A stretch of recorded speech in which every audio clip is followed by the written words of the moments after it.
একবারে তো মন্ত্রী ওই কইতাছে সাদা হইল জোর করে নিলে সাদা, আর যদি সমঝোতার ভিতরে নে এটা বলে সাদা না, এটা বলে যায় যাচ্ছে। ব্যাপারটা হইলে এইরকম আর কি, যদি কেউ যদি যায় কোনো আকাম করে এটা দর্শন, আর যদি রাজি থাকে এটা না।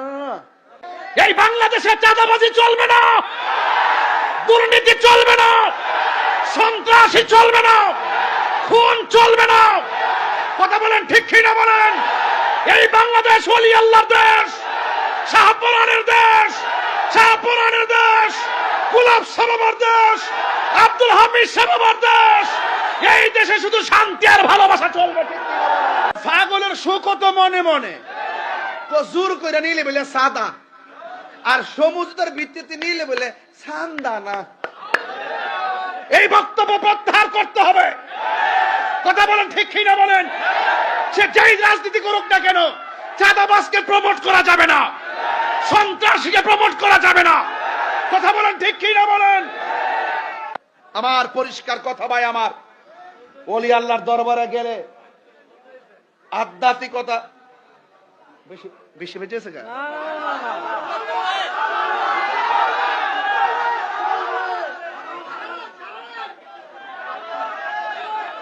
আরে একটা সারা রাত হলে সেহরি করবো কোন সময়? ওরে মিয়া তোমার হলে কম।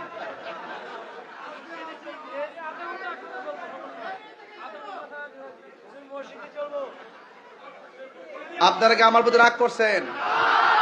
আমার পোলা পান্ডি কই? মারহাবা মারহাবা।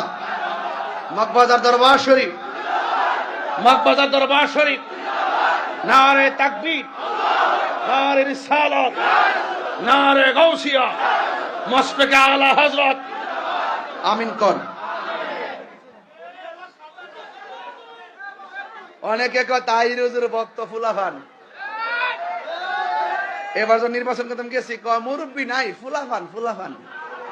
তখন আমি কইলাম যে এই ছেলেরা, আমার যুবকরা যখন জেগে যাবে, বাংলাদেশ জেগে যাবে। আপনারা এক থাকবেন ইনশাআল্লাহ। যুবকরা সব পাল্টে দিতে পারে। আপনারা এক আছেন তো ইনশাআল্লাহ? এক আছেন তো ইনশাআল্লাহ? এবার আমরা সবাই ঐক্যবদ্ধভাবে দেশটাকে মনের মতো সাজাতে চাই। সাবধান, আমি বলছিলাম রাসূলুল্লাহর মহব্বত অন্তরে থাকলে পৃথিবী সব তুচ্ছ মনে হয়, নবীর প্রেম শ্রেষ্ঠ মনে হয়। কথা কি রাইট? কথা কি রাইট? আল্লাহ আমাদের সকলকে বোঝার তৌফিক দান করুন। আর বরকত আমিন। রাসূলুল্লাহ কি এই